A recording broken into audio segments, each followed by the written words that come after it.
Hey, what's going on, everybody? It is Scott with Friday Night AV. I apologize to my subscribers for missing Wednesday night. Unfortunately, work and life got in the way, but I will be making that episode up to you guys. Tonight is a special night for me. Youthman, Michael Stevens, and myself, our channels combined tonight for a little holiday special, I'm going to call it. And we're bringing on some special guests, personal friends of mine, personal friends of Youthman. We've been friends for a while, also huge into the hobby. We've all actually been to MWAVE together. We've all hung out multiple times before that. And actually Youthman has done room tours on all of our rooms. I'm sure that you can find those on his channel and to check them out. But tonight for special guest, and I just want to thank all my subscribers, thank all Youthman subscribers for joining us tonight. Certainly looking forward to hanging out with everybody for a little while. Hope everybody's having an awesome holiday. So tonight for special guests, I have Tony from JTR. So I guess me and Youthman are kind of hosting this together. So we have Tony from JTR. We have Mark Giovanetti. Hopefully I'm pronouncing it right. Mark G, I call him. We got Nick, and I'm not going to disrespect Nick by trying to announce his last name, but he did all the calibrations for the projectors at MWAVE. And Mark's a big JTR guy and a big demo guy, and he does calibrations and stuff for other people in the hobby too. And so I'm going to bring everybody on. We hope to hang out with you guys for a little while tonight, maybe answer some questions, just talk about the hobby with each other. So without further ado, I will bring on the big man himself. What up, guys? Welcome, Michael Stevens. How are you, man? And then we'll bring on Tony from JTR. Oh, I see you have all your friends there this evening, Tony. Yeah, I do. And then we will bring on Mark G. Mark G, what's up, brother? Hey, guys. And then the man, the projector calibrator, Nick. Nick O. We'll just call you Nick O. That's fine. I didn't know how to pronounce your last name, and Tony goes, I kind of think it's this. I was like, I don't want to disrespect him by saying let me see if it's right. Is it Oldroyd? Yeah, Oldroyd. Oldroyd, see? It's fairly phonetic, but yeah. It people think it looks harder than it is, but yeah. Yeah. And Tony told me it was Williams. No, I did not. I see Mark's got a whole bunch of fans on tonight. Good job. So awesome. Thanks everybody for hanging out tonight. So thanks for the invite and putting it together, man. No doubt. Hey man, we got MWAVE coming in a couple months, and we all play some kind of part in that. These guys actually play a bigger part than I do. I play the guy that runs around listening to all the demos and enjoying myself. And just so everybody can kind of introduce themselves, maybe, what kind of part you play in MWAVE and just kind of in the home theater space. Mark, you want to start, buddy? Yeah. So I'm sorry. What was the question? No, just no. Just what part do you play in MWAVE? We've all been to MWAVE. We've all had our rooms toured by Michael Stevens. Maybe just kind of give us a brief overview why you got into the hobby and kind of what part you play in MWAVE, because a lot of the people watching here might have met you or talked to you at MWAVE. So I got into the hobby. I started in 1997 with a 5.1 system Yamaha receiver back the 2090 when you had to have the external decoder for Dolby Digital. I was watching VHS tapes at the time. So that's kind of like what started me off in the hobby. And I just, continued on from there. I got my first projector in 2001. It was that first Sony HDTV projector. I was living overseas at the time. I had that in my apartment there. I had Mirage speakers at the time. I got those around the same time. And then I had kind of like that, so some different projectors, but up until about 2010 when I started acquiring JTR speakers. Mm-hmm. And I just really liked the JTR speakers. And so I just kept, buying those. Right. And I started out with 12s, and as I started upgrading, I started moving the speakers towards the back, and I still have two 12s left in the back. for MWAVE, I didn't go the first year, unfortunately. I went last year, and I was part of the JTR setup crew. So I basically just I did most of the work, and Tony make sure I didn't screw it up. So Hey, somebody's got to be the foreman for the group, right? And exactly. Before we go to the next guy, Youthman or I will add Mark. Actually, he has a ton of demo clips and spent a lot of times picking out very good demo clips of certain movies, and we'll share his external. What is that, like an external drive or something? Is that what that is, Mark? It's in an Excel document, or Google Sheets, and it's in Google Drive. It's got about 40 terabytes of demos. Mark, if you're able to share that in the private chat, then I'll go ahead and drop it in my description while we're talking. Okay. So just over on the right, it says private chat. Yeah, so certainly keep an eye out for that. So then we will move on to our next contestant for this evening. Tony, how you doing, buddy? Doing good. I like all your friends you have there. Just you want to give everybody a quick overview of what brought you into the hobby and what role you play at MWAVE? Well, I mean, in terms of MWAVE, I had to be there, but but yes, MWAVE is a lot of fun. Basically, set up management of the demos, getting the projector calibrated, the home theater PC, all the demo clips running. And then as the night kind of went on, Jerry and Mark were able to take over some of that stuff, which was a lot of fun. They were a big reason for a lot of the extreme demos that some people may have experienced. What got me into the hobby, I would say probably back in like 1998, maybe surround sound gaming and computers. So that's what first got me into it. And then from there, I went to Vandersteen, did a home theater. But then once I moved to my larger space here, the Vandersteens couldn't keep up with the room size. Obviously, room plays a big factor in how loud you can get before the speakers start compressing and distorting. So I went to a get-together, Lance Brown, and he had JTRs, and I didn't go there for the JTRs initially. I just wanted to go to a get-together because it sounded like a lot of fun. And let's put it this way, I ended up walking out, shaking my head, saying, am I really going to sell the speakers that I've worked a long time for? But I did. So, and then that was my JTR start. And then ever since then, once I found out Jeff was local to me, at the time, he's in South Carolina now, but I started doing just work, helping him out in the shop. I started going to a lot of the shows with him just because I thought it was a lot of fun, setting it up, getting it going, seeing what the process was like. And then eventually, when he moved to South Carolina, he asked me if I wanted to work for him. And I said, fine, yeah, absolutely. So just so everybody knows, I promise, just because 4 out of the 5 of us have JTR speakers, this isn't a sponsored JTR video. It just happened to work out that way. Podcast, he would laugh. The Star Wars pillows there's somebody a question for where I got the Star Wars pillows from. I think they were Costco special.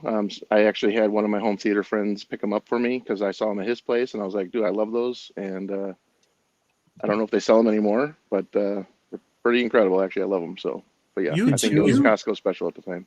You told me in the studio before we went live that you handmade those. No, not at. I believe they are Squishmallows, sponsored Squishmallow pillows. All right, cool. All right, and last but not least, well, no, we got 2 guys left because we're going to hear Youthman's story too. But Nick, you are up next, sir. All right, yeah. So I'm definitely, from this group here, well, maybe not compared to Youthman, one of the newer kind of people to the hobby. I mean, not that new, but the reason I got into the hobby, I would say, is I really love movies, cinema, watching films and stuff. So I want a good setup to watch, these films. So I got my first projector in 2010 when I was kind of like the last year of college, 2009, 2010. Mitsubishi DLP.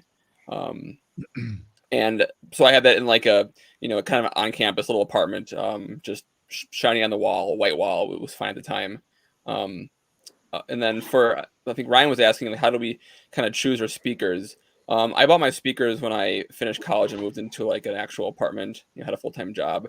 What I have Axiom audio speakers. Maybe not too many people have heard of them. Some people have, but why I chose those is previously I had been to a few people's homes or even a demo store once, and they had Paradigm speakers. And at the time, that was kind of some of the higher end speakers. I mean, they have high end models, but there were some of the higher end speakers that I had heard, and I liked them, but they were pretty expensive. So when I signed up for AVS form, and if you look at my AVS profile, it'll say I signed up in like 2009. This is when this kind of all started. And some of the first posts I ever wrote were, "Hey, I'm looking for speakers. You know, what do you recommend for this price range?"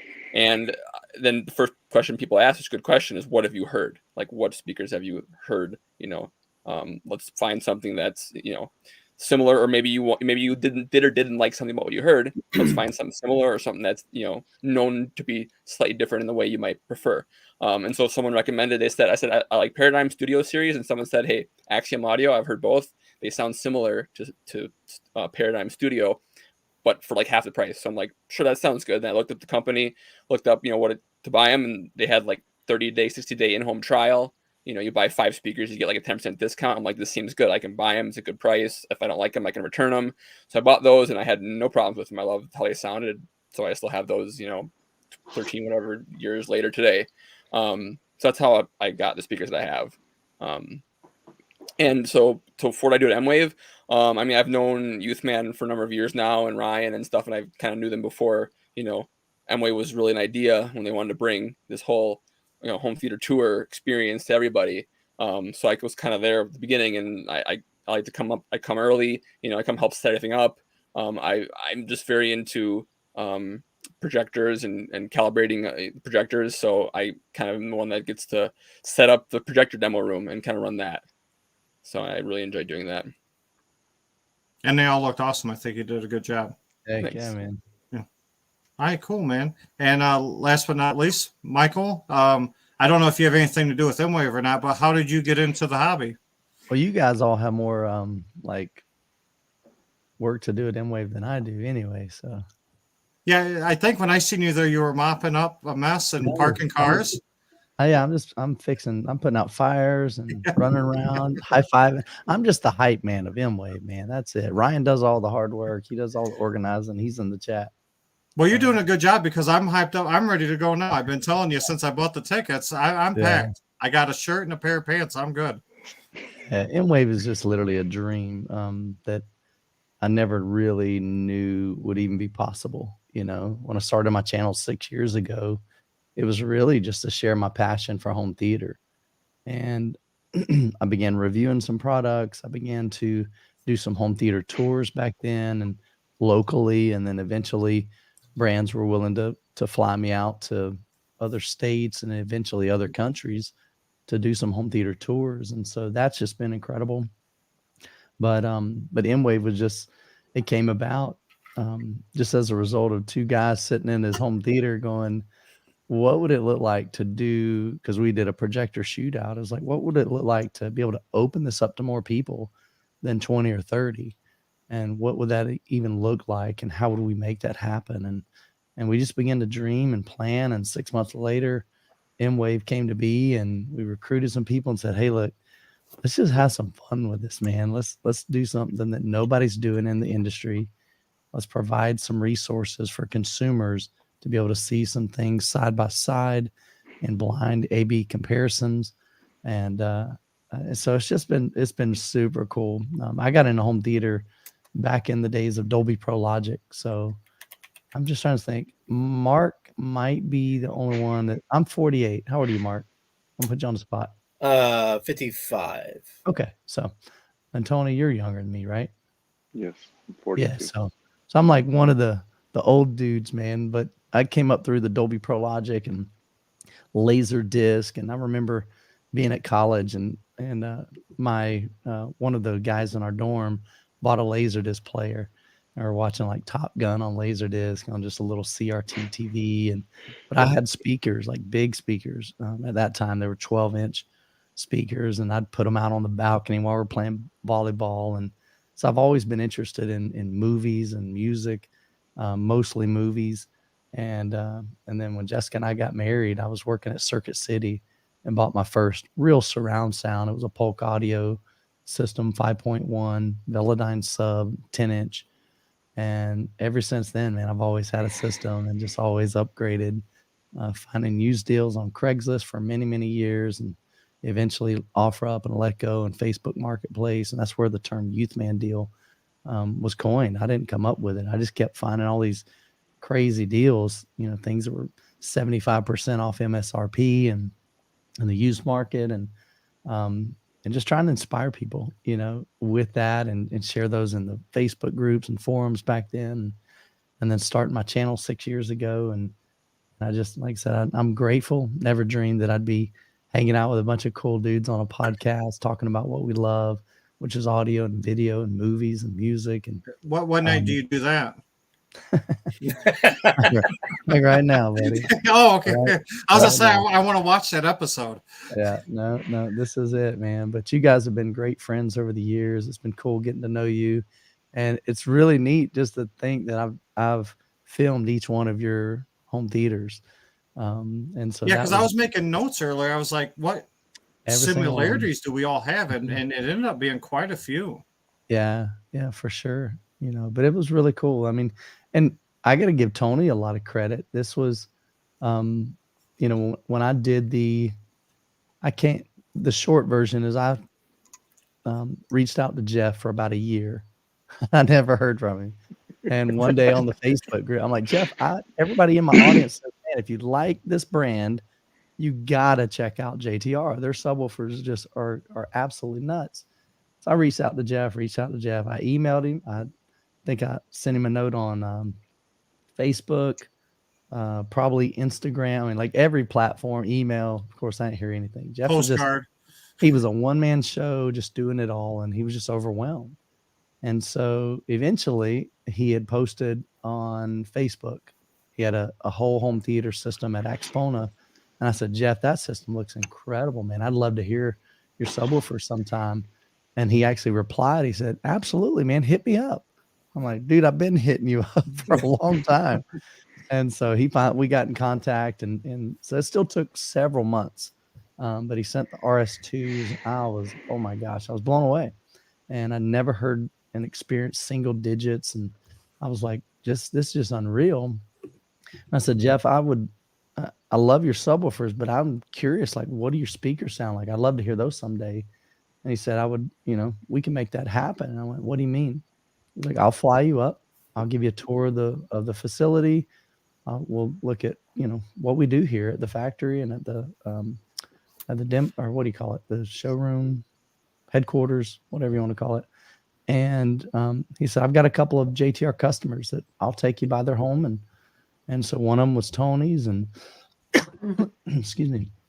And even a impromptu, hey, let's go see Scott Newby in a day or two and to get yours set up. But it was cool because after that trip, I got home and Tony said, hey, Michael, if you enjoyed this, I mean, we've got a really, really great group up here in Wisconsin and Illinois. And we meet regularly. And he's like, if you'd be willing to come back up. And he said, you can stay with me. He said, I'll take you around to each one of these homes. We'll have some fun. And so he reached out to all the group, and he's like, hey, Youthman might make a trip up here in this date. How many of y'all be interested? And 2 said, yeah, that'd be cool. And 3, and then 4. And he's like, okay, so you'll probably need about 2 days here. And then it was 5, and then 6, and then 7, and 8. Michael, you're gonna need about 3 days here. And then there was 12, man. There was 12. We did 12 home theater tours. I think Tony had to put a set of tires on his car after that. In 3 days. It was insane. It was crazy. It was exhausting. Tony and I would get up at like 6 a.m., leave the house at 6:30, and we just in and out, grab something to snack on and go. And we'd hit 4 home theaters that day and get back home at like 1 a.m, and then turn around and do it again the next day. Yeah. So it was exhausting. By day 2, we were just wiped. I mean, completely wiped. But it was so much fun, and met so many great people in the hobby, and so many awesome systems, really varied, I guess, in the scale of them and the scope of them and the layout, the configuration, the speakers, subwoofers. It was just a lot of fun. But Tony was a big inspiration of doing I had been doing tours, but it was just literally a tour of a house. I'd never even thought about doing a tour like in a city.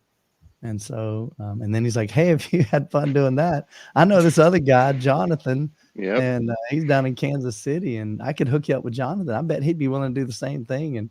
And Tony and Nick both drove down during that tour, and that was a little bit more relaxed. We did 9 Yeah, in it was. 3 days instead of Learned your 12 lesson. in 3 days.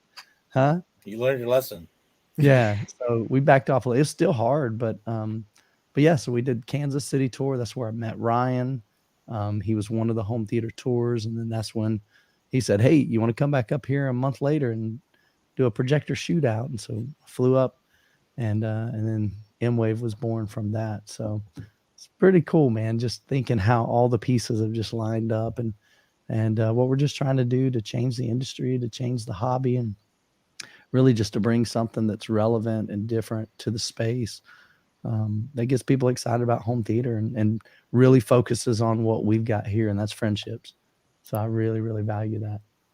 Yeah, something else you guys all have in common is you guys are all at my get together too. Base brings us together too. So yeah, we certainly all share, the love of the hobby, and we all appreciate the friendships. That's for sure. Yeah, absolutely. So that everybody's made their introductions. I see we have some questions over here. This one is addressed to you, Michael, but maybe somebody else might have an idea about Ray. He purchased a QM8 75-inch for the bedroom. You have any friends in the Sacramento area that can calibrate? I personally don't know anybody in Sacramento that does TV calibrations. Any of you guys? I don't. See, I only know a handful of like calibrators. Jason Dustle, he does a lot of video calibration. Where's Jason at? I don't think he's out in Cali. Colorado, isn't he, or something? But yeah, like a lot of those guys, like they travel, right? So then, but they'll do like tours, right? Oh, I'm going to Southern California during this month, and then it's not like you'd have to pay for the entire airfare or whatever. You just have to. So unfortunately, Ray, I don't think we have a really good answer for you at the moment. Well, if Ray is looking, and if he's on AVS forum, there is a calibration section of the forum, and there is find a calibrator area that he can go to and just say where he's from, and I'm sure a whole bunch of calibrators will jump out of the surface and just say, "Hey, we're here, we can help you." Okay. See, we have someone who knows. Yeah, somebody that at least has somewhat of an answer. Perfect. Oh, well, Tony, since you like answering questions so much, the next one's for you too. Nicholas. Nicholas was messaging me for a while. How are the RS2 going? I ordered from Australia, Tony. Can't wait, my man. Well, we obviously, because Jeff is a kind of like Michael was saying, he's still kind of a single man shop. He's doing most of the work himself, and we still we're basically like 3.5 to 4 month wait time. If you already have your order in, whatever that order date was, I would go out about 3 months, and that's kind of where we're at. So I wish I had a better. I'm still in Wisconsin too, so it kind of makes it somewhat difficult. Because I can really only communicate with Jeff through either phone or email, but he's most definitely on top of things for sure. Yeah, Brian, that pretty much answers your question too. So pretty much they just stick around like a 3 to 4 month wait time, and they're usually pretty accurate with that too. From everybody that's reached out to me.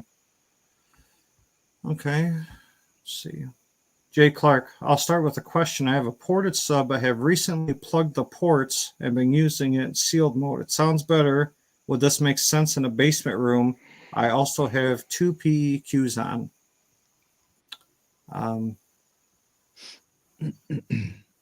Personally, I would be careful with that unless the sub is designed to be sealed.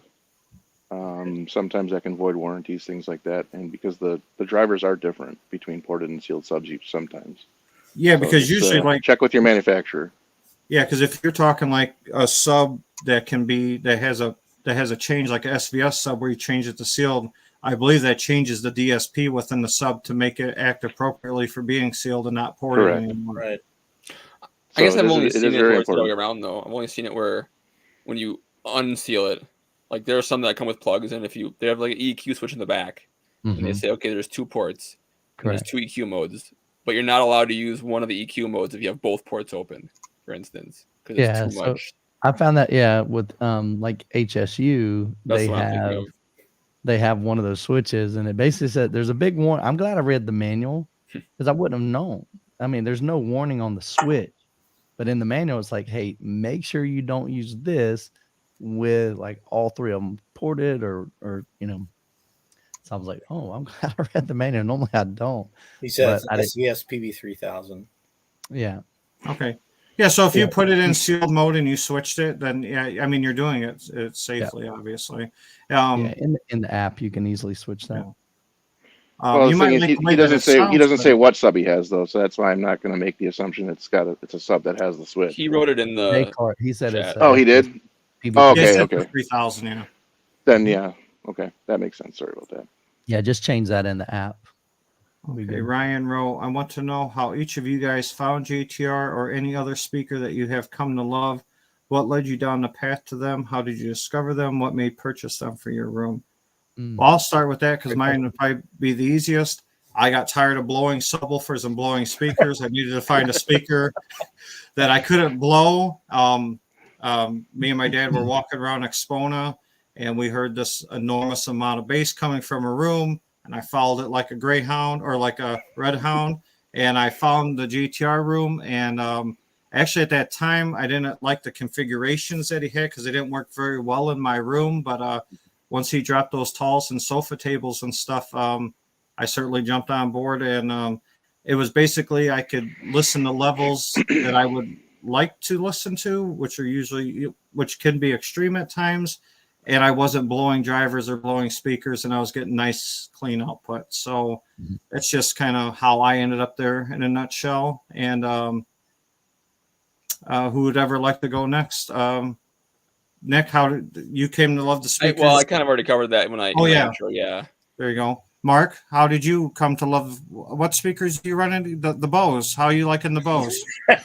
No highs, no lows. So like I mentioned, I had Mirage Omnipolar, which I think they're bipolar. It's just like a trade-in they use for Omnipolar, which are not ideal for home theater, right? So I didn't. So I was looking to get, not what are they called? You don't have bipolar, you have whatever the normal speakers are. And I wanted to do internet direct because, bang for the buck. So I found, both Seton Sound and JTR. And I just kind of went with JTR and I bought them blind without ever hearing them. If you can believe that. I bought 7 12s. You bought 7 without hearing them. Yeah. Dang. And 4 the slanted 8s. Because at the time I was just doing the Odyssey DSX heights. And then the other slanteds were the rear surrounds, so I don't know. I guess I just was never like, oh, like I like these speakers. I think I was kind of like happy with everything I had. So I figured it'd be okay. And thankfully it was. Yeah. So and then the subs, I started, I had 4 Seton submersives. And then I first added 2 of the sofa table models. So I was mixed and sealed and ported. So I used MSO to integrate those. And I had a little destructive interference below 16 hertz, which I wasn't like crazy about. So then I ended up, selling the submersives and going just with all JTR, the 4000s.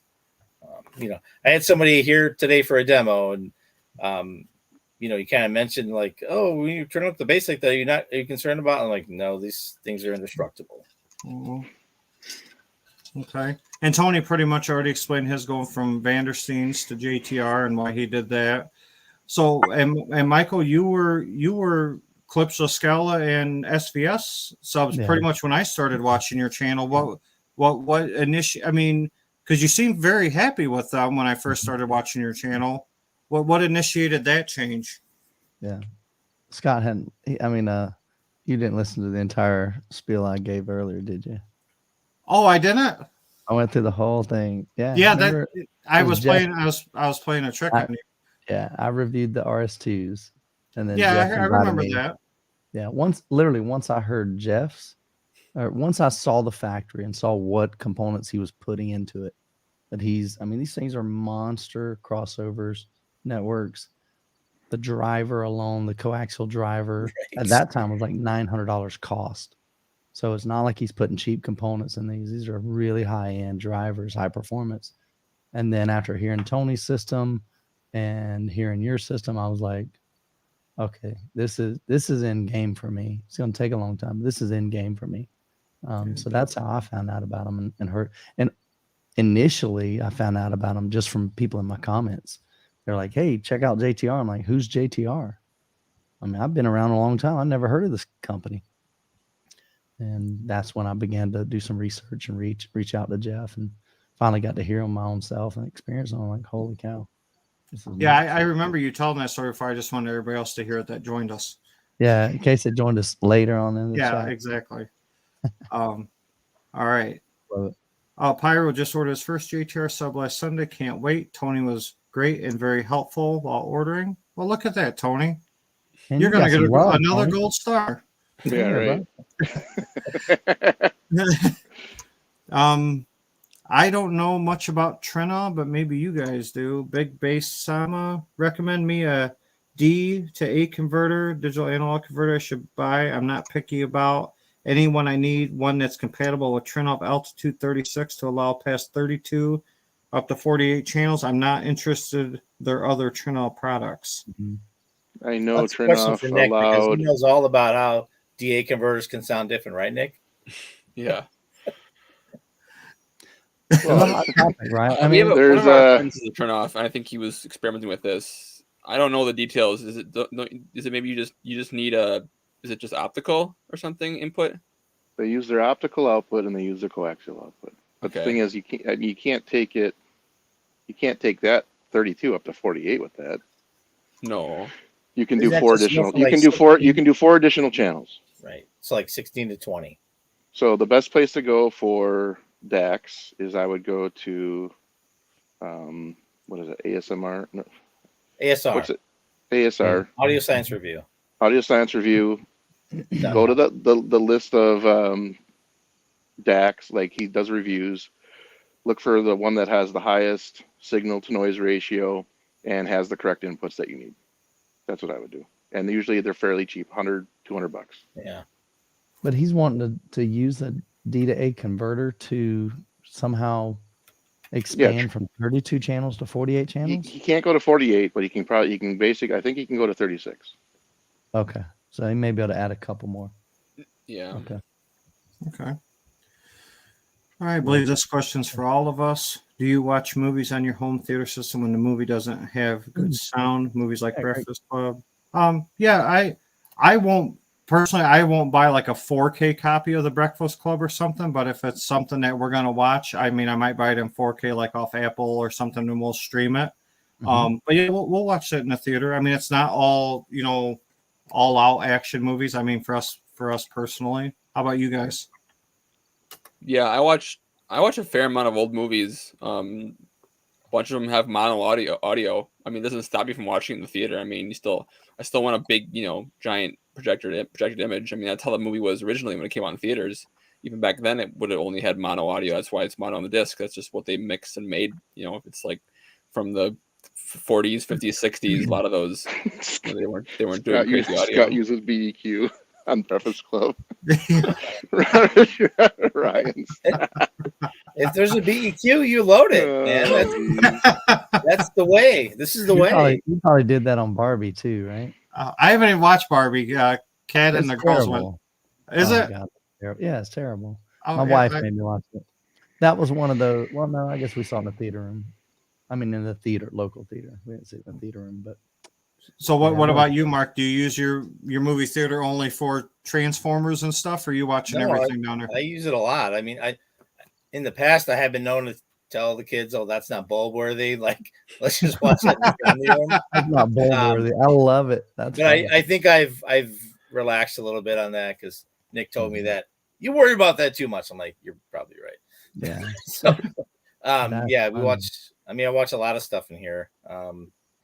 Primarily, it's my youngest, Giovanetti. It's in here with me watching movies. The 2 older kids, they're in here like with their friends usually, and I'm usually not in here, but for that, but it does get used quite a bit. So, How about you? How about you, Tony? Well, let's see. I've had my NZ9 for 2 years, and I got 200 hours on it. So I should use it in my theater more often, but I won't. I wouldn't not watch a movie just because maybe the soundtrack isn't the greatest. My screen Well, is. I can tell you 35 to right 1. now, not to interrupt you, but Mark appreciates you keeping his projector low hours. I know. I always have to think about that resale value to Mark. Mark likes to buy all my old used stuff, so I appreciate it, Mark. Thank you. Yeah. But typically, my decision-making process is is it 16 by 9? Usually, if it's 16 by 9, I'll watch it upstairs with my wife on my OLED. If it's 235 to 1, it's going to be, I'll watch it down here for sure. And again, it doesn't matter if the sound quality is, mono, stereo, wouldn't matter to me. Actually, that's a good point, Tony. Because I have a 1.781 screen, right? So, if I had a 235 screen, I might not watch as. I don't know. It's just cardboard products. Yeah. That's awesome. What about you, Michael? Does content matter in the theater worthy? No, definitely not. I mean, and typically, like, I want to watch action stuff in the theater room, but of course Jessica likes comedies and romance and those things. So, I mean, we could watch just a chick flick in the theater room. That's totally cool. So, but yeah, it doesn't matter. Like, there's not off limit content. Now I wouldn't put a DVD in my theater room probably. Yeah, just because it looks horrendous on a 150 inch. It's just scaled up pixels. It's pretty hot mess. And I used to have a DVD player when I first got my theater, and I went, oh wow, this looks like really, really bad, because it's just such a big image for, really low resolution. But other than that, no, I'll play whatever. I game Stop in lying. there. You're still rocking the VHS in there. I game in there pretty much almost every night, at least a little bit with some friends. So, but yeah, that's a lot of fun. Okay, cool. Man, Ryan is popping with the questions tonight. Someone asked a question on Youthman's Facebook group about THX certification on speakers. Does anyone actually know what that means and what qualifications have to be met for it? I think I used to know, like under the Ultra 2 certification, because I had Ultra 2 speakers and I really looked into it, but the new rating system, I do not. So, I mean, the problem is they won't tell you exactly what, they give you some specifications, like it has to hit a certain decibel rating for basically size. And that's why the per listens are, Dominus certified, because they can hit those high SPL levels that are needed for larger rooms. Jeff was considering sending the JTRs for that, and I'm pretty sure we would get Dominus as well. But the thing is, they don't tell you any of what they're looking for other than output. Right. But I'm sure there's a lot of other things in there, and it's quite expensive to do. And they won't tell you anything because it's all under NDA basically with them. Nick, Mark, anybody else have any idea what's going on with the rating system with THX? I'd be surprised if they didn't factor in the response curve, at least somewhat. Like, I'm sure they're expecting to see some sort of relatively flat. I'm just speculating, but I'm just saying I'd be surprised if they didn't factor that in some capacity. I can agree with that too. I mean, my only thought is that if there was an Ultra Dominus, JTR would make it, because they're just hear people say this all the time. They can play loud and clean, and they don't break up. Period. So yeah, correct. We just don't. I mean, Jeff just decided it's not worth the investment into it to get just a badge on it that no one in the end is really going to care about, because ultimately what people care about is, how does it actually sound? Does it sound good? Can it play clean? Is it dynamic? And that's the JTR's all that. So well, and then the end user would end up seeing that cost increase too. Like, I'm fairly confident that the subs that I have played clean and louder than anything I've experienced.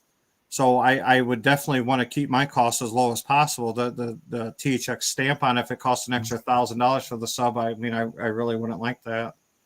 Yeah, and that goes for even like AVRs too. Back in the day, that was a big deal. to have like an Onkyo AVR that was THX certified or a Yamaha. And then we kind of learned along the way that there are definitely some AVRs out there that probably easily could meet those standards, but they chose not to pay the licensing fee because it is expensive. And like you said, that would just have to get passed on to the consumer, and the particular brand just doesn't see the value in that certification. They'd rather go on things like user reviews, and just real world scenarios, and people just saying, yeah, I have this, I own this, this is what I like. And it's incredible, whether it's an AVR, whether it's a subwoofer, or a set of speakers. Now, I assume that we were going to get quite a few JTR questions tonight because a lot of us are JTR customers, and with Tony represent JTR. And I don't want to forget the gentleman that reached out to me earlier today. He said, hey, buddy, I know you're super busy, but if you get a chance tonight when you're talking to Tony and the guys on the podcast, would you mind asking them to explain if there's a big difference between the JTR 212 RT and the JTR 215 RT? I'm assuming there's going to be more mid-bass with the JTR 215. I did look on JTR's website, looked at all the numbers. I'm just hoping he will add a little more insight between the differences. I cannot read on paper. I think it's awesome. I love what everybody's doing with the podcast. Before Tony answers, the only thing I know off the top of my head, and I've experienced both the 212s and the 215s, is when you say more mid-bass, I actually believe that the 215 is going to give you more low bass. But Tony can take it from there. Well, we already came up with a bunch of good answers for this. 215 is a higher number than 212, so it must be better. Or it's more expensive, so it must be better. And it's taller. And it's taller. Honestly, in terms of when did you, Scott, when did you go to Expona with the Jeff's demo? Was that with the 2400s or was that? That was with the 82400s. Okay. So the major difference is primarily sensitivity. So the 215 is 95 dB sensitive, where the 212 RTs are 101. So if you're looking at amplification, it's easier to power the actual 212s than it is the 215s. The one thing that the 215s can be used for, though, is in kind of like an extreme setup. You can actually have each, if you do, let's say, we actually had some customers do this, but they'll buy 7 of them. And they'll have a processor that allows them to route the LFE channel to the 215s. And then essentially you have like essentially 7 subwoofers right underneath inside your primary speakers. So for 14 15s. Yeah, I mean, it's pretty incredible. And we did that at Expona one year, and it was with no subwoofers. It was absolutely incredible. The 212 RTs most definitely can be used full range, but I would never use them as a subwoofer. Where the 215 RT, you basically could use them as subwoofers as necessary. But I mean, I would, if you're only doing 2 of them, I would still augment it with a subwoofer because you have way more control with the subwoofer. They're, primarily designed for that. But if you have 7 of them, you could easily, and then basically every speaker is its own speaker and sub at the same time. 212 RT, for me, I went with 212 RTs because the horn height is basically the same height as my ears. 215s is slightly higher. So I don't know. It depends on how much that stuff matters to you. I do use my 212 RTs full range, even though they only go down to about 25 hertz in room. The 212 or 215 RTs can go down to basically 17 hertz in room. I went with 212 RTs because someone was selling them. Huge. And I bought them again. That's funny. So Nicholas wrote in here, waiting on dual 6000 RS2s. Yeah, that's awesome, Nick. Me and you were chatting about that for a while. You were trying to decide between ported and sealed. I told you you're not going to be disappointed either way. I believe he was coming from a couple of SPS subs. I can't remember, but I know he's making a big jump. He's going to be super excited. I'll say this. I love the fact that you're willing to do that, Nicholas, because the shipping to Australia is outrageous. Yeah, I cannot. I mean, I'm put it this way. Anytime somebody comes to me from Australia, I'm like, man, there ain't no way, because The shipping cost is just Yeah. basically it's as much as an entire sub. You know what I'm saying? It's just outrageous. Yeah, that's what he was telling me. He said for the shipping on like on the Vented subs, he could almost buy a whole nother sub. Yeah, Right. it's Yeah, I it's just I see those come I see those come in. It's kind of funny because I'll see a couple emails come in every so often for that stuff, and I'm like, man, I wish there were cheaper shipping options, but But you know what? it's just I not. blame JTR because Bose has a really light subwoofer, like really light. It's made out of plastic. Yeah, Weighs like 4 pounds. That would don't even- ship a whole lot cheaper. I don't know, man. I don't think it has anything to do with the weight though. It's But all what's, in the, it's all in the technology.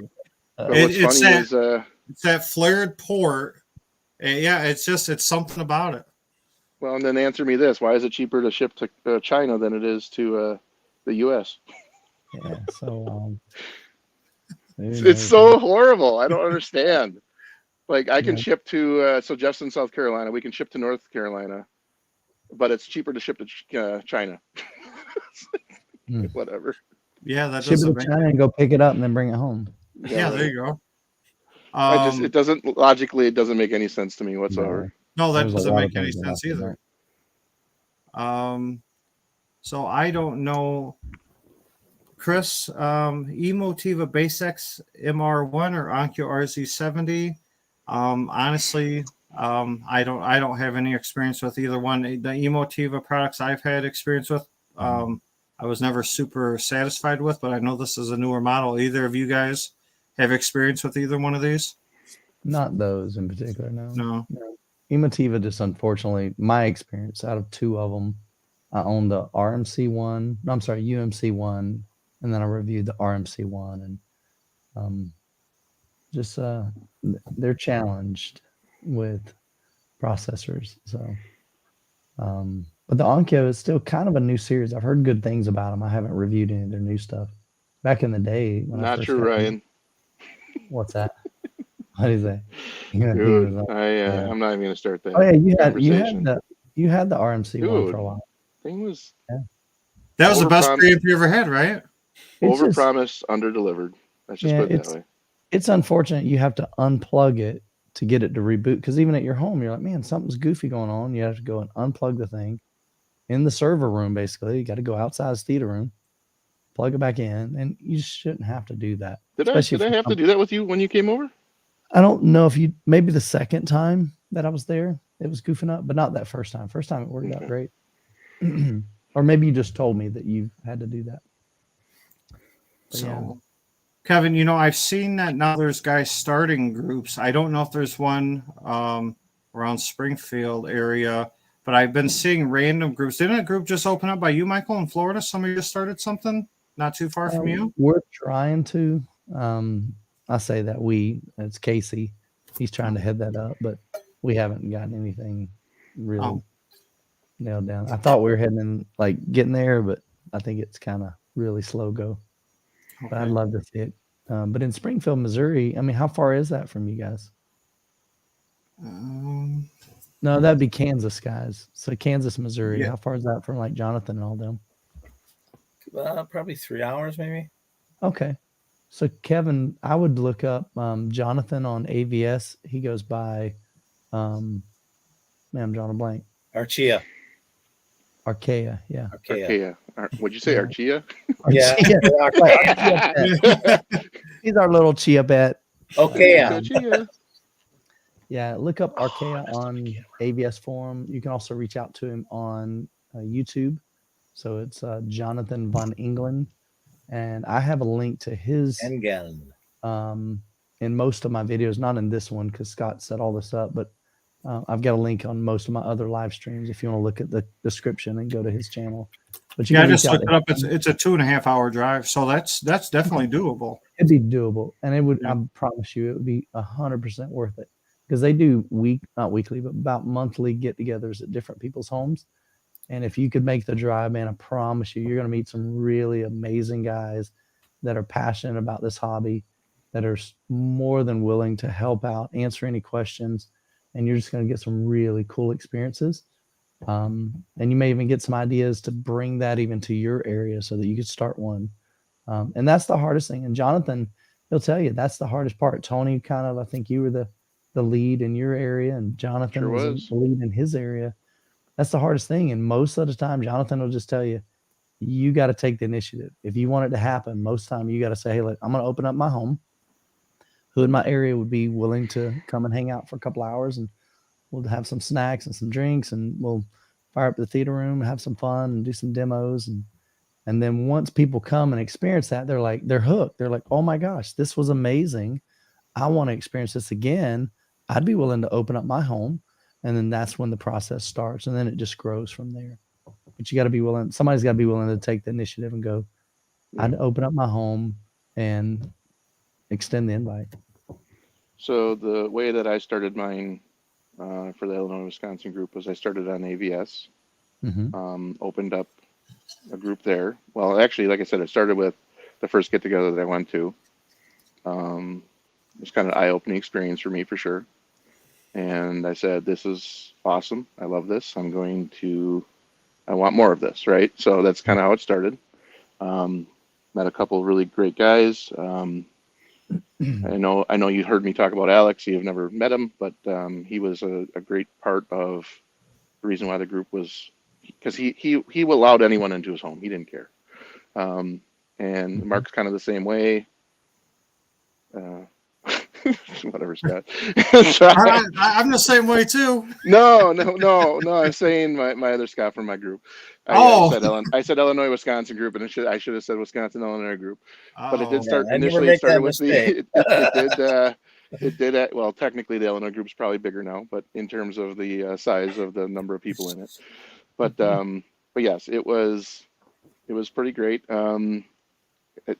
Again, when you have somebody that's willing to open their home and allow people in, it just grew from there, really, and it grew really fast, actually. I would say within 2 years. Yes, it takes time. It still took about 2 years. But at that second year mark, we were planning basically a get together every month, right? And it was a lot of fun.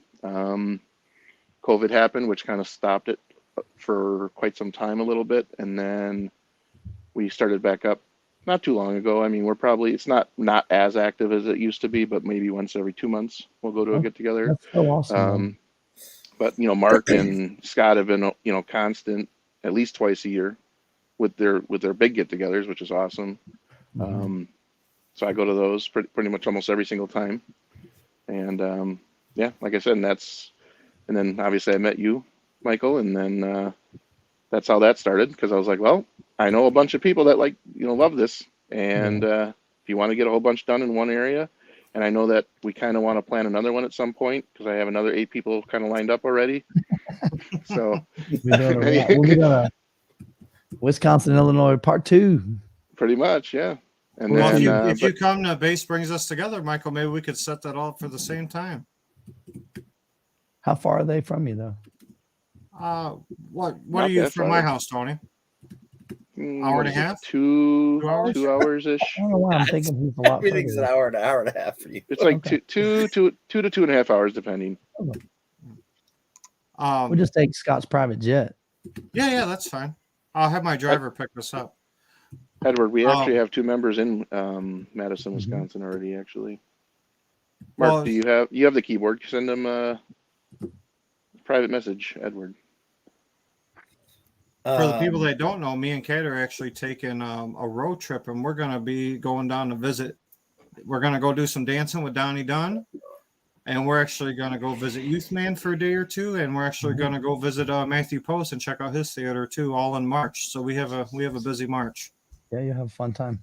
So, and we're looking for one of those world famous pizzas, nice. Michael. Yeah, we're going to cook it up. The Uni Karu, baby. Fire it up. I like this.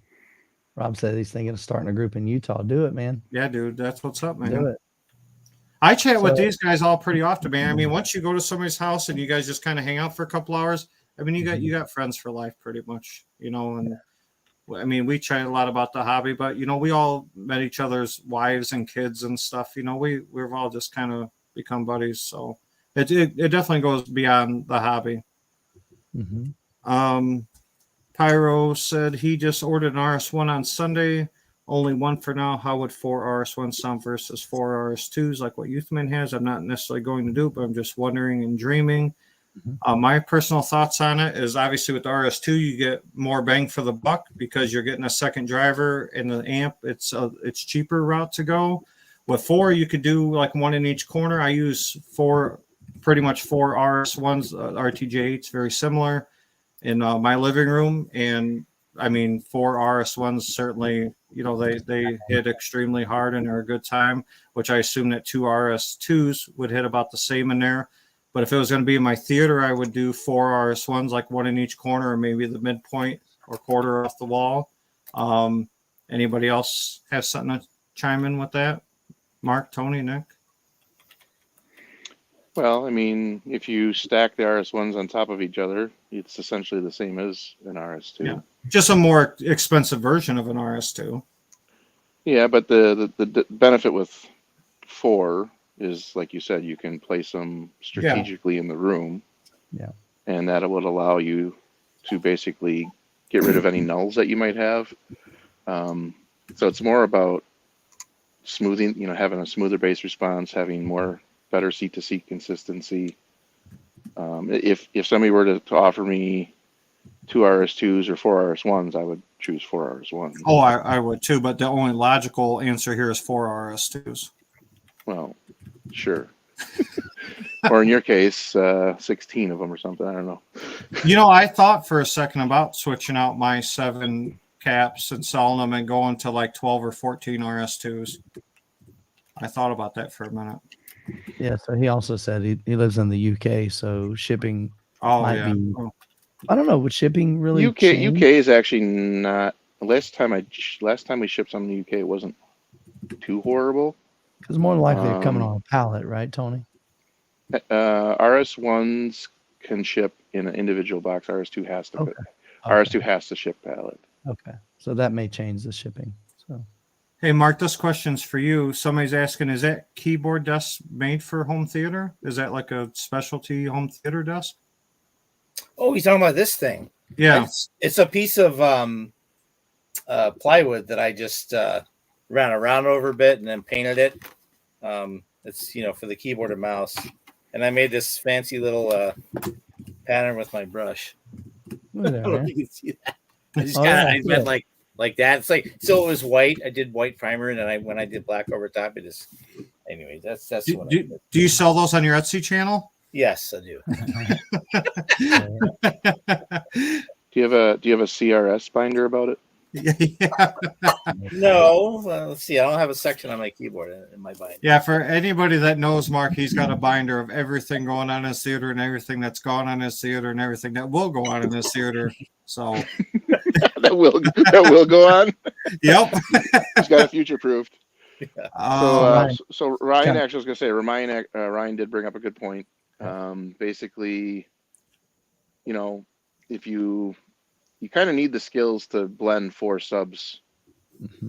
2 is a lot easier because most processors support 2. If your processor supports 4, that's also good. Otherwise, you would typically need something like a mini DSP, and I hate to say it, but you gotta need to know how to use it. Because you can't just throw a whole bunch of subs in a room and just expect it to sound good. So it does come down to time alignment, making sure that they're all hitting at the same time. You want to try to get for the smoothest crossover response from your main speakers. But yes, I mean, so there is more involved with more subs for sure. Scott obviously would know that too, because what do you use? You don't use mini DSP, right? I use 3 mini DSPs. Okay. So I mean, there is a knowledge base behind having more than 2 for the most part. Definitely. Nick, do you do any calibrations outside of projectors? Do you do anything with audio calibrations?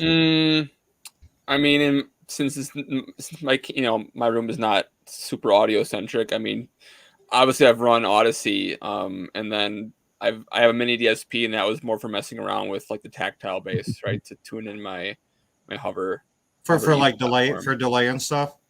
Yeah, for delay and for modifying how the tactile feel is. Most people might think, oh, you want it to just be perfectly flat, which is partially true, but I want it to feel flat, and a flat signal and having it feel flat once it goes through your platform and your specific chair is not guaranteed. Just a flat signal is not going to necessarily feel flat. So, or I want like the lower frequencies to be stronger or the higher frequencies to be stronger or weaker. So I use the mini DSP to be able to adjust, because you can't. And probably to set like your Denon, you can't just change. You can't do manual EQ in a Denon, right? So you need something like a mini DSP. And probably to set like your low pass and high pass filters too, correct? Yeah, I mean that's part of the filtering. Yeah, like I have a specific roll off in the low end and a specific roll off in the high end that I just like, and that's just based on feel. Like you're just sitting in the chair playing test signals and just kind of adjusting it until you think it feels good. Okay. Hey, Ryan. I think Ryan wrote a book about questions this evening. But yeah, what is your favorite genre of movie? Only because I'm reading the question, I'll answer first. I don't know. I mean, I'm about action more so lately. It definitely has to have a decent story behind it. I'm not so much more for just the mindless action so much anymore. But I'm certainly, I mean, I obviously built my room the way I did because I enjoy Atmos and high impact and stuff like that. I enjoy all genres of movies pretty much. I mean, I can have a good time pretty much with anything. But if I had to choose, I mean, it's definitely going to be an action flick. How about you, Michael? Same thing. I mean, I like I said, Jessica likes the chick flicks and the comedies, and although I like comedies, I'd rather watch something that kind of takes advantage of everything in my system, from visual to tactile bass, subwoofers, great detail, Atmos. So anything like that, I'm all for it. How about you, Mark? I love a good thriller. I love action movies, but I like a good thriller. What's your favorite? Are you like Conjuring kind of thing? Or are you talking Nightmare on Elm Street? Well, I consider Conjuring more like horror. That's horror. I have a hard time watching horror nowadays. So what's the difference between thriller and horror? Well, that's the thing. It's like there's a fine line there, right? So, so not quite as murder. Have you seen the movie Prisoners? Mm-mm. Yes. Good example of a Have you seen the movie Zodiac? Mm-mm. Yes. Okay, these are thrillers. Like Mark, You might not have seen too many. I think, yeah. I'm trying to think of another example that you have seen, but it's hard to. I've seen Michael Jackson's Thriller.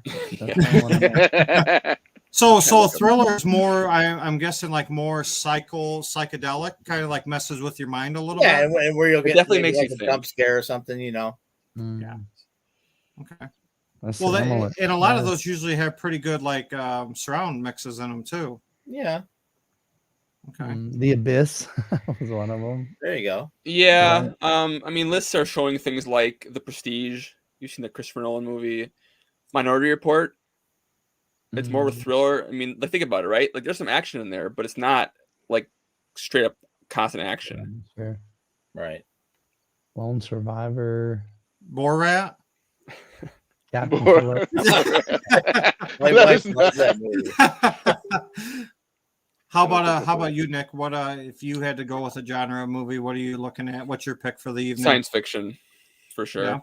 Yeah. I mean, some of my favorite movies are Back to the Future. So I mean, those are older, right? But that's science fiction. There's not like a lot of action in those necessarily, right? But then of course, like Interstellar, that's science fiction. There's a lot of there's not that much action in there either. Actually, I mean, there's some, but it's slower pace, right? But so that might even be considered a thriller, science fiction thriller, right? So yeah, but definitely science fiction, or like 2001: A Space Odyssey. I mean, there's no action in that whatsoever, but it's science fiction. I love movies like that. We just watched Back to the Future the other night in the living room. I've always been a big fan of that too. So it's such a good. The first one, it's just such a perfect movie in my opinion. And how about you, Tony? You got a lot of friends in your theater. What do you 100% sci-fi. Yeah. 100%. Just like what Nick's saying, it's absolutely my favorite genre. Well, it's obviously, I don't know, things that deal with the future, right? So it's I'm not really a history buff, but I'm most definitely a person that likes to see where we can go in the future. That's movies like Passengers, Aliens, you name it. Passengers was cool. I did. Passengers was absolutely fantastic. That was pretty cool. Things like that is most definitely the genre that I prefer. I mean, if I had to choose one, but again, I'll watch anything and everything though. Yeah, So Star Wars, Star Trek, those are Yep. along that line. Did I you guys got ever all see the movie Life? Yes, I like that. I like that movie as well. That was really good. I liked all the Star Treks. I got all those on disc. They all looked and sound great. The storylines were pretty decent for me. Yeah. Tony, where can you get the JTR hat? So I don't know. Jeff had this at one point. Do y'all I have a can't fit merch into the store? shirt. He gave me a medium-sized shirt for a guy that's triple XL, so I can't wear my shirt. That's for Can you sure. go throw that on real quick? And then I'll get kicked off of YouTube for X-rated. This is the PG show. Yeah. But I did notice that I just watched Haterade's stream, and they both had shirts. So And I sent Jeff a message. I said, "Nice, those boys have shirts. They look fantastic." I know, dude. I've been an employee for like the last 3 years, and I can't even get a shirt. He's funny. Since we're on the topics of movies, I know we when we had a brief meeting yesterday, I wanted us because on my channel, I'm sure Youthman gets this a lot too, is people are always asking for like demo. Hey, what are you guys using to demo, or like audio or video? So I asked the guys last night. I said, just take a night and think about it. If you had to play only one song and watch one movie clip to demo system, what would your go-to be? Me personally. And there's so many, especially if you look at Mark's demo clips, there's just so many great clips of movies. But if I had to play only one movie clip for people, I might be stealing. I got to answer J-Dub's post here quick. What's his say? Scott Newby and Mark both have 7 Cat 4000s, and they don't have a hat. So it's some number higher than 7. Well, yeah. That's okay. You know what, Tony? If you want to like knit me a JTR blanket or something, I'll use it in the theater. I appreciate that. So on the demo material, it was hard for me to come up with one on each. So when I have people that come over and listen to the RTJ setup, I would say one of the most famously played songs that I'll play for somebody, because it ain't all just about being loud. It would be the Nils Lofgren, Keith Don't Go. Acoustic, not acoustic. Everyone wants to give me crap about that, including Kat and Mark. It really, you can hear the guitar plucks, and you can, it's a very nice recording, and it really shows off the speakers. When I go to other people's theaters, actually, when I was at Ryan's house, I had him play it, and it sounded fantastic on his Mark Logan's as well. And then if I had to go with a movie clip, and I might be stealing Mark, so hopefully Mark has another one lined up. It's got to be the Jumanji, the White Rhino. I don't know, we call it the White Rhino, or escaping the helicopter scene kind of towards the end. It's got a lot of surround, a lot of Atmos, a lot of LFE going on, and that's always a fan favorite when I play it when people come over for get-togethers and demos and stuff. So the Nils Lofgren, Keith Don't Go for audio, and then the Jumanji White Rhino scene are my go-tos. How about you, Mark? Since, we'll start with you next, just because you have so many of them. What is your number one audio and video go-to? I would say my number one audio, this is a recent find, is Nobody's Stopping You Now by Lake Street Dive.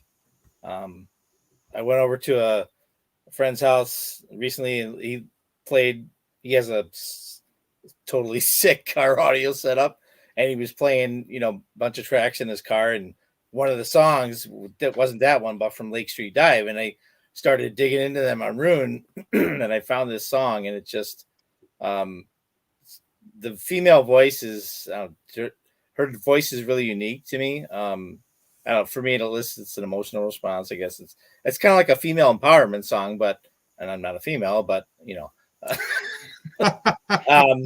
but it's got, because female voices, I think, are one of the things that can be hard to reproduce. So like when I demo these, I start with music. I typically do a laid back male voice, then female voice, and then I get into more bass heavy stuff. With this song kind of has a little bit of everything, I guess, except no male voice. But and then for the video, you're right, that Jumanji scene is pretty bonkers. But I also like Wonder Woman 2017, the original first movie, when attacking the village, because it has some serious bass transients like when she jumps through the window, it goes and it goes down into single digit hertz. I think your low bass thing just moved Tony's camera. Can we keep the low bass to a minimum? Because this camera just moved when you did that. Yeah. So those would be my top two. And then like at the end of my demo, my hour-long demo reel, because it's like you're building up and getting more insane as you get to the end, And usually my daughter Julie, she's probably, I don't know if she's still in the chat, but like every time I run demos, it's like every time I get to Wonder Woman, I get a stop text. If she's home. And I told her today, I said it's funny, every time you at the same point you text me, then I tell her like So what actually, Mark, say that again. You've reduced it down to 1 hour? Yeah. Wow, I'm impressed. Yeah, it was 7 hours. He's down to 1 hour demo reels now. Well, that's just like, they play in sequence, and then when that's done, then if they want to see anything in particular, then it can go longer. But the video part is like an hour. So Nick, what's your go-to audio and video demo? It's a good question. I mean, I feel like I don't have the best answer. So I was going to kind of talk about like, if the question is, what's a good clip that I use to demo maybe a system for the first time, someone else's system, or maybe I would ask, hey, let's play this clip on your system. What's a clip I feel like I can use to judge the sound system, the surround sound system for somebody? For that, I would say like the Ready Player One race. It's a good clip that covers a lot of things, right? Like I know, like what makes the clip good for that kind of thing is one that you've heard the most, right? Consistency and repeatability. What's good about the Ready Player One clip is that there's a lot of Atmos going on. There's a lot of specific kind of bass hits, and you can kind of listen for those and feel how they feel on different systems. So you kind of have an idea, how their mid bass and how their deep bass feels.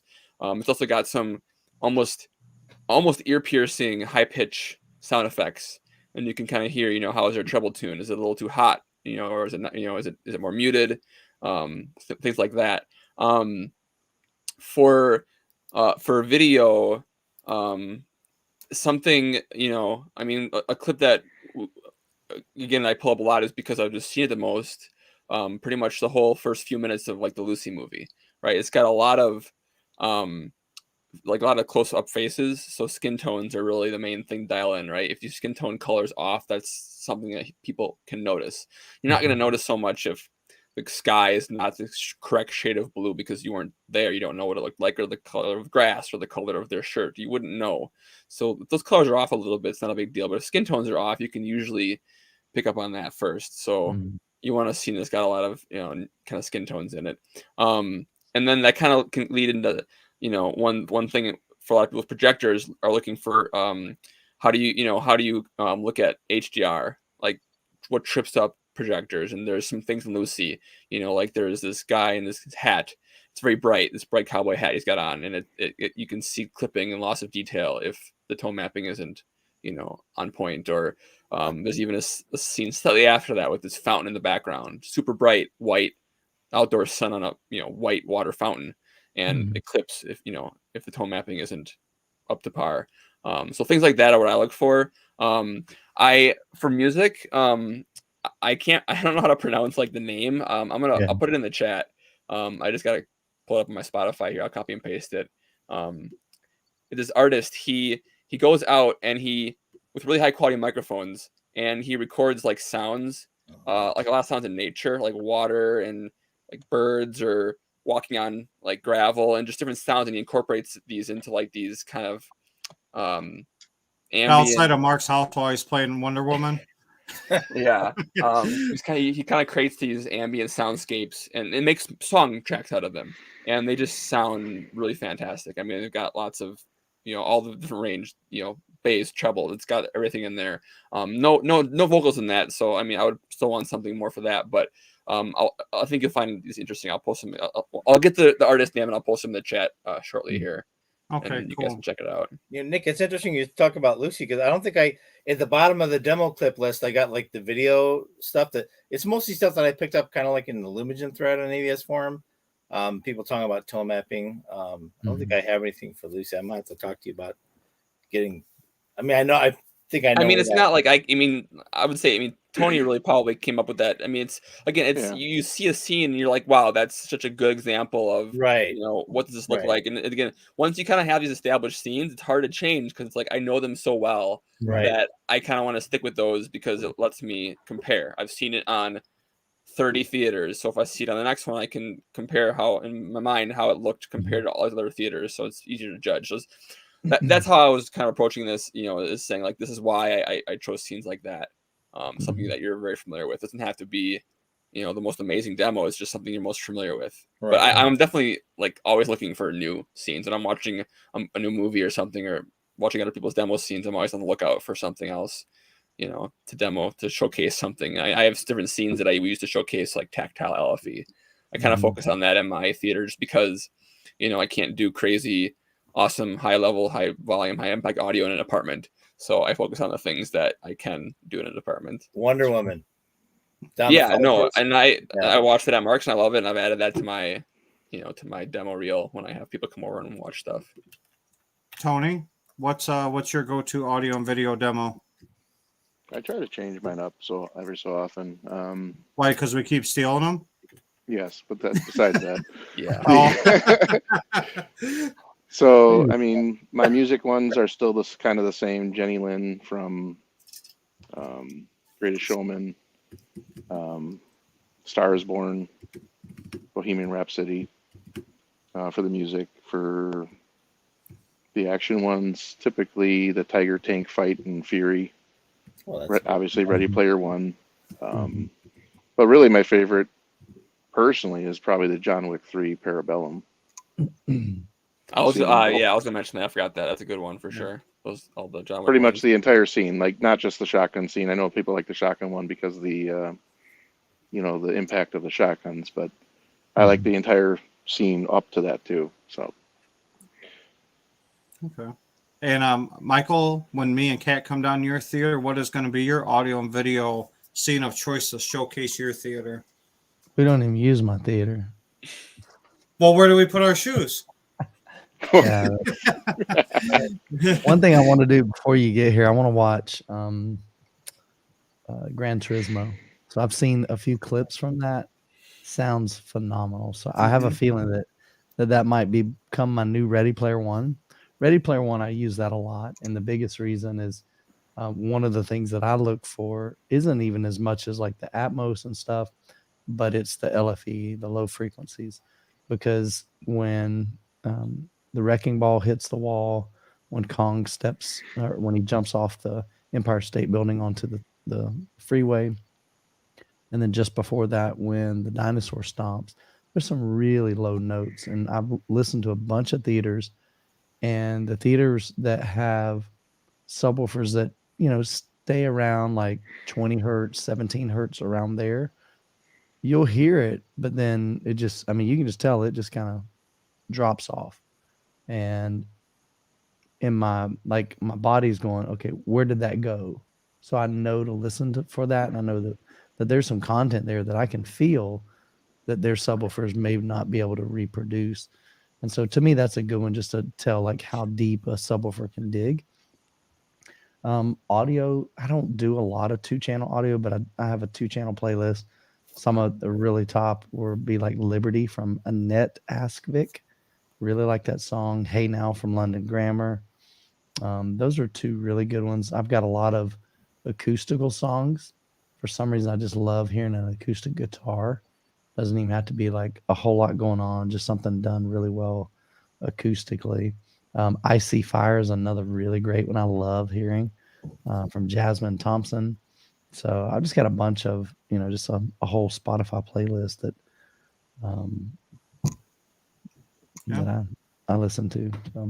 Something yeah, that a lot of us, I know, listened to, we didn't know he mentioned it, was a lot of those kind of musical movies, right? Like Greatest Showman, Star is Born, Bohemian Rhapsody.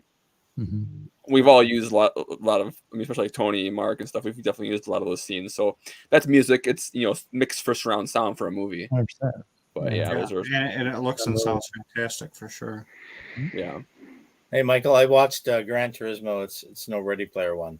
No, really. No, Is it because you didn't like the story or just the sound? I didn't think it was that impressive. But I'm asking, you didn't think the sound quality was as impressive or just the story? Mark doesn't watch Sound the actual quality movie. wasn't- wasn't- I was going to say, he just watches the technical aspects of it. Like, does it sound good? Does it look good? If it doesn't, then. No. But I'm genuinely asking, like, what didn't you like about it? Was it the sound I mean, and it was the video? it was fine, right? I watch everything with bass EQ, right? And then Well, that's your problem. Yeah. well, Go ahead. no, but that's not a problem. So like when I do my demo reel, I'm not loading BEQ for every single clip, right? So those are clips that they stand on their own without bass EQ, right? They're good enough. So, but I watch movies. If there's a bass EQ, I load it, and then as I go through the movie, this is how I put stuff in my demo reel, right? In my demo list. So as I'm going through, I like a draft an email on myself, and I'm making notes of like, oh, that was cool, timestamp, right?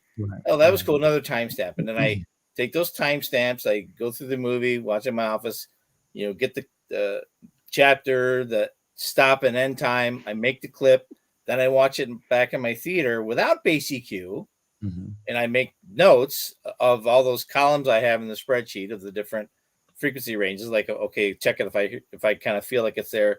Then I go back and I compare it to the heat map of bass EQ because all that data is in there, right? It's to see if I was going crazy or if I was right or if I missed something. And then I so while I haven't made the clips yet for Gran Turismo, I sent the email. I got a bunch of clips I got to make for different movies to watch. So Michael, what you need to understand is he watches movies to figure out which demo clips would be best. Not actually watching the movie. No. He's just trying to update his spreadsheet. That's all he cares. This man. I'll give my 2 cents on Gran Turismo because Kat and I both watched it on a 4K disc. Yeah, we watched the whole thing at probably like 10 below reference. And my subs are always about 10 dB hot, so we'll say that subs are around reference. And it had some good action scenes. Nothing that particularly blew me away, but it always sounded good. Yeah. And we both really enjoyed the story. It's definitely a must watch. I don't know if it'll make it on my personal demo reel. But I wasn't watching and be like, oh, this sucks, like sound wise. I thought it sounded good, but it just wasn't something that I would message somebody like, oh my God, throw in Ready Player. I think overall it's a good watch. Yeah. The story's good. The audio's decent. The video's good. So it's a good movie. It's just, it wouldn't stick out in my head as a go-to for a demo, but I could see that some parts of it, like where there's an accident and stuff, that if I was to crank it up, it would probably sound pretty decent. But I just don't think I don't know if it would knock any of the other ones out of their current place. Okay. And to be fair, Tony, the reason why I'm always looking for new demo content is because you keep saying we need new demo content. Fair, but you should watch the movie. Okay, you guys can argue on the after hour show. Okay. So Michael does have a super chat that came in. Can't wait until MWAVE 2024. Hey Bobby, me as well, brother. I've been packed since day one. Hey, do you think it's possible to have a demo room for waveforming and direct art? Well, that is definitely a question for Michael. Yeah, so last year we actually had a demo room that had direct art in it. The Storm Audio room with Barcode, Per Listen. It's actually in my interview with Matt Trinkline, and he said they had 2 or 3 different. Oh man, I had to go back and watch the video, but like 2 or 3 versions of it, or 2 or 3 settings of it. So we did have direct art last year. As far as will we have waveforming, not sure. Right now, I think Trinov is the only one that's really doing waveforming. Is that correct? Yes, that's a Trinov feature. So it would really just depend on, number one, if we have a Trinov there, if we can get a hold of one, or if Trinov decides to be a part of MWAVE, then we might do that. I think it'd be awesome if Trinov wanted to do, go in with a couple of brands, or there's JTR or whatever, and set up a cool demo, but don't know yet. So. Now, Tony and Mark, am I correct in saying that halfway through the JTR demo, you guys started using direct art, correct? Yes. Yeah. Oh, y'all had it in your room too? Yeah. Yeah. So Okay, will this MWAVE, is that what Jeff and you guys will be using as direct art during all the demos? Yeah, because he's bringing his storm. So yeah. Okay. Okay, cool. So I wasn't even aware of that. Okay. Okay. So that's cool. Yeah. So, hey, Bobby, if you're there, you can definitely check out direct art. It'll be in the JTR room, and it sounds like in possibly another room or two. And the waveform, I guess we'll wait and see what happens with that. But hey, man, thanks for hanging out and popping in. That's cool. I got another question up here for you, Tony. This came in a while ago. Kyle's asking, I may be way behind, but is JTR releasing any larger subwoofer size? Obviously, are you guys looking at like 21s, 24s, anything like that at the moment? Not to my knowledge. Thing is, if Jeff does release something like that, he would pretty much let me know the day that he decides to do it. Tony, But, we're shipping 21s. Get ready. But the thing is, one thing people need to know too, dual 18s has more cone area than a 24. So honestly, Jeff doesn't, our 4000 RS2 is essentially, you can think of it as having more cone area than even a 24-inch subwoofer. So there's really no reason, unless he's going to do something crazy like what Ryan's planning on doing with like an Ascendo 50-inch sub. There'd really almost be no reason to go to a 24. Hey, where do I pre-order the JTR 50? I'm on their website Yeah, now. right. I don't think that's happening. But Yeah. bottom line is the performance of the 18-inch driver is pretty phenomenal. Obviously, Jeff keeps all that stuff proprietary. But even the do-it-yourself crowd would love to get their hands on the driver. I've heard that plenty of times. But yeah, he's extremely happy with the 18 and how it performs. So I really don't see us switching to 21s or 24s. So yeah, I've heard 21s and 24s from multiple companies, and definitely, I mean, awesome experiences, no doubt. I'm still a big fan of the JTR 18s. That's why I went all in on that. So, and that's kind of just my stance on it. But I've experienced a lot of awesome 21s and 24s too. So if anyone actually wants to know how to do the math on that, you take the radius times the radius. So if it's an 18, it's 9 times 9, and then times it by pi, right? So 3.14, and that gives you the cone area. And so a 24-inch sub would be 12 times 12, and then times pi. And dual 18, like I said, has more cone area than a 24. So you'd really need dual 24 to essentially have more surface area than the dual 18. So Now, do you multiply 3.14 or the full pi? yeah, you just keep going. I'm being for real. What do you mean the full pi? There is no such thing. Yes, there is. It's not pi is okay, not what's 3.14. Yeah, right, but when you press the pi button, it's only, I mean, your calculator has a limit too. It's only going so far. I'm just saying. So Michael, what I'm saying is you can't multiply it by pi because pi never ends. This is also an educational channel. I guess I'm asking, like, can they just use 3.14? That'd be fine, right? That's yes. Okay. That's what I wanted. Because I didn't know if you need like a scientific calculator to make this thing Why are we talking about Raspberry Pis on this channel? Yeah. We're talking about apple pies. This is now a baking show. Oh, okay. Yeah. I love apple pie. Yeah. I have messed with some of this audio with the Apple, but I don't know.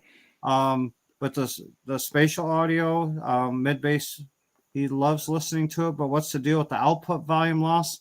Doesn't it kind of make reference volumes inaccurate? I haven't messed with it a ton. You guys a little bit more familiar with this issue? Music has no standards. I was writing him some messages in the chat earlier. Basically, what I was saying is that I think he's talking about, I'm assuming, spatial Atmos music. So like Amazon, Tidal, Apple all have Atmos music, but just like stereo music, there's no standard for reference level. So it's up to the individual artist and mastering studio that did that track how loud or not they're gonna master it. Like if you're playing music from a disc, from like a concert recording that's got a video, like a video concert along with the audio, that's probably gonna be mastered to specific reference levels because it's being released as a video. If you're like Hans Zimmer in concert or John Williams in concert, like those are gonna have reference level for Atmos music. But if it's just music only, no video, yeah, it's just treated like stereo music's been forever. There's no reference levels. Okay. Well, there we go. That's a good answer, Nick. Thank you very much. Like I said, I've only had partial experience with that, and I didn't notice any issues, but I haven't played with it a ton. Rob asked about the new Paradigm XR13 sub. Do you know if the one RS1 would be better? I only know, me personally, I only know very little about the Paradigm XR13 as an output. I'm not sure. I remember looking at the specs that the RS1 would certainly go lower. I'm assuming that the RS1 is going to be louder because it's a bigger driver and more power, but I haven't seen any direct comparison test, or I haven't experienced the RX13, so I don't want to go all in on that answer. Any of you guys have any experience with the new Paradigm subs? The XR13, is that a 13-inch sub then? I believe that it is. I should have been looking this up while we were chatting. You should have been. To have some. Michael's good at bringing stuff up. Michael, can you bring up the Paradigm XR13? I can. I don't know what you're going for. I mean, just so you guys know, Michael's the OG here, and he's slowly teaching me the ropes here. But I'm very single-minded. I always miss a lot of comments. That's why I usually have a cat with me, and Michael's helping out a lot tonight, obviously, with all this. I'm the cat tonight. Jeff's favorite quote is, "There's no replacement for displacement." So, I mean, that needs to be an 18-inch sub with a large amount of X-Max and a large powered amplifier can, I don't know, you're going to outperform a lot of much smaller subs in terms of output, for sure. Yeah. I think the XR13 is going to be ported, so that might give it some output advantage, maybe around its port tune, or maybe, bump it up a little bit. But overall, through the frequency range, I'm going to agree with Tony that the RS1's probably going to have. All right, let's take a look at this bad boy. See what she's got. Specs. Come on down here. So it is a 13-inch driver, 2200 watt continuous, 4000 peak. So here's part of it. So you can see right here, this will play down about 17 hertz, but that's basically, it could be as low as 3 dB low. I mean, like an output, it'd be 3 dB down from that. So it may not technically play like really solid output down to 17. JTR subwoofers are tuned to 10 hertz. Like mine will play down to 5 hertz with solid output in my room. Yeah, but if you look at our specs on the website, we do outdoor measurements. Yeah. So you're not going to see 5 hertz or 10 hertz on the website. Actually, you do. Well, he says in room. Oh, he does. Okay. Mm-hmm. The so and the just by looking at the specs, he's looking at an RS1 too. So the RS1 can play out to about 500 hertz too. Just this is actually going towards waveforming with Trinoff. Trinoff requires the sub to be able to play it basically up to 500 hertz to get true good waveforming, and the RS1 is a perfect sub for that. So we've actually had a couple people buy some RS1s for Trinoff waveforming already. So I don't know. Like I said, but again, in terms of looks, that's all personal choice. But in terms of the two, and again, this isn't even me talking as the JTL salesperson. I don't know. There would be no question in my mind that I would go with an RS1 over an XR13. Yeah, it's going to have more output, more clean output. It's definitely going to play lower. Yeah, it's pretty. It's going to have the advantage. The only thing is, I didn't even see the price. Did it have the price on the Paradigm? It was like $2,600. It was like $2,600, I think. Okay, so it's a couple $100 cheaper, but in a performance standpoint, the XR13 is $4,249. Oh, so yeah, it was over $4,000. Wait, what? Oh yeah, then I would definitely go with whatever. Then there's no Yeah. Okay, never mind. No contest. You can also get an RS2. I could have swore. Oh wow. Okay, never Retail mind. for 5. Okay. MSRP $5,000. Yeah. They're running a special, so you can get 15% off. I mean, they probably, like I said, it probably has a nicer finish. JTRs only come in the a theater color, black. Yeah. So Now, I think I actually heard the 13s at CEDIA this year, and honestly, I was very impressed. They're great subwoofers for sure, but they're definitely not an RS1 as far as output and even especially the low end extension. I think it's going to mop the floor with it. Eric's asking Tony, and I mean, I'm not sure about this. Maybe you do. JTR moved close to where he is. He's in Greenville, South Carolina.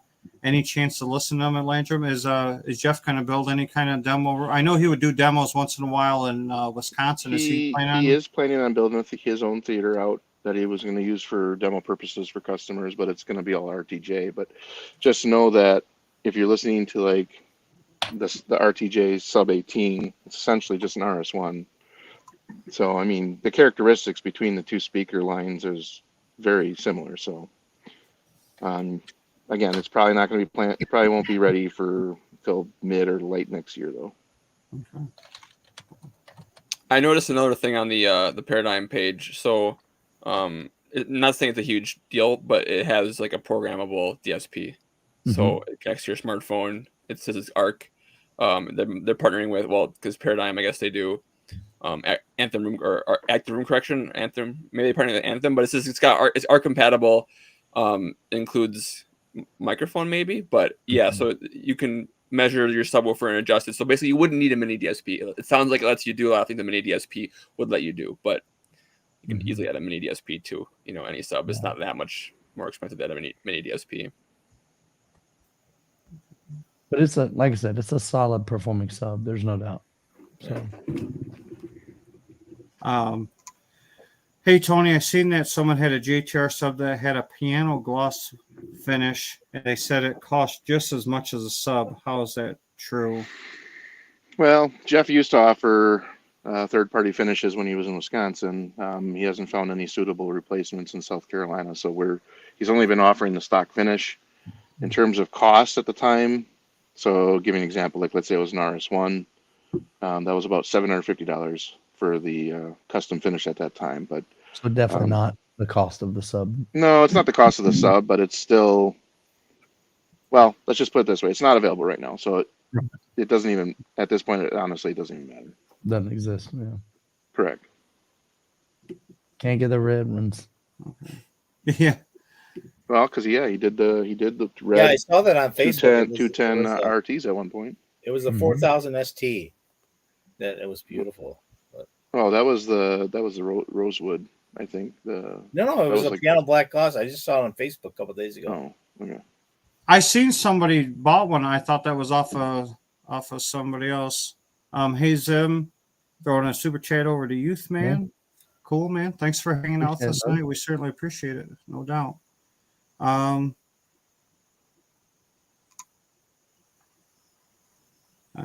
just checking. Did I miss any? You get all the starred comments. Okay, cool. Yeah, we all kind of agreed that we wanted to keep this around an hour and a half. Obviously, this is holiday weekend. Everybody's got stuff going on with their families and stuff. I certainly appreciate all you guys taking time out of your schedule. In my mind, I would, because my base set brings us together. I'm going to be dropping the date on here soon, and hopefully everybody that's in here tonight will be at that event. And maybe I'll do a follow-up. Maybe we'll either go on the MWAVE channel or just kind of talk about the event after I do that. So I definitely want to hang out with all these guys again. I thought I had a lot of fun. I hope you guys enjoyed yourself. Appreciate the invite. So anybody else have anything they'd like to add or they'd like to say? Merry Christmas. Yeah, Merry Christmas. Happy holidays, everybody. Yeah. I've never seen your theater so full, Tony, just so you know. I didn't know you allowed that many people in at one time. Oh, yeah. They've been kind of quiet. You kind of been hogging all the talk time, so it's kind of rude. Yeah, let your guests speak.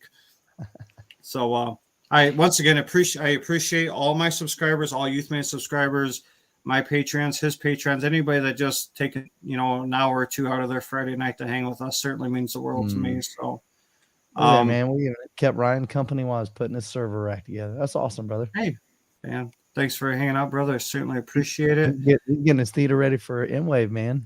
So he's one of the the featured ones at MWAVE. So real quick on that, Michael. I Yeah. know some. Are you? Is there even any experiences left? Are you guys all sold out for that now? So there's about 100. This year we had way more slots than last year. Last year we had 15. That's it. This year we have 181. Just the way that we divided it up, because we're only allowing however many theater seats that they have in each time slot. So if you have 6 theater seats, we can do 6 in the AM, 6 in kind of like the mid-afternoon, and 6 in the early evening.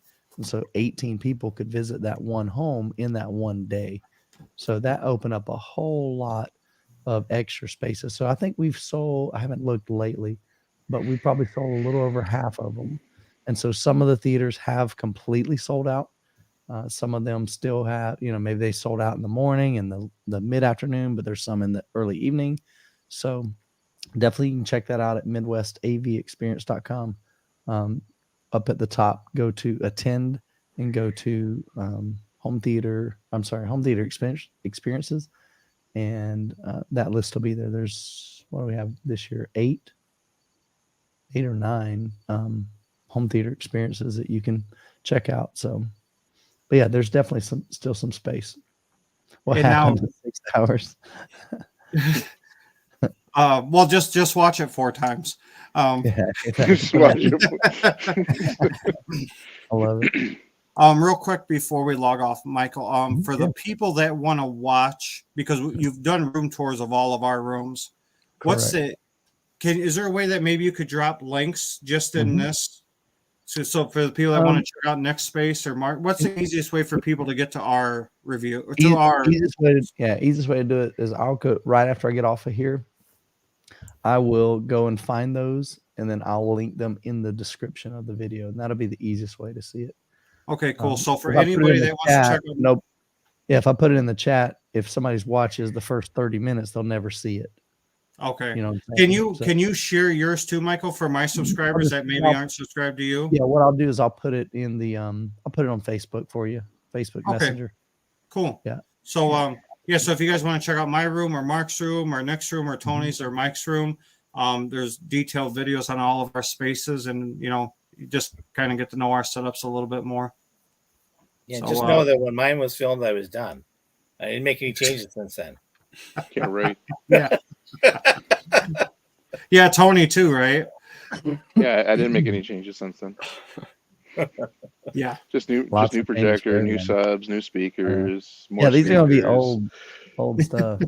Direct art, new processor, new amplifiers, no changes. Okay. All right, guys. You guys have a good holiday. Everybody watching, have a good holiday, and we'll all chat and hang out soon, I'm sure. Peace. All right. Yep. Thanks again, Scott. Really appreciate it. Thank you. No doubt, man. Thanks, See you Michael. guys later.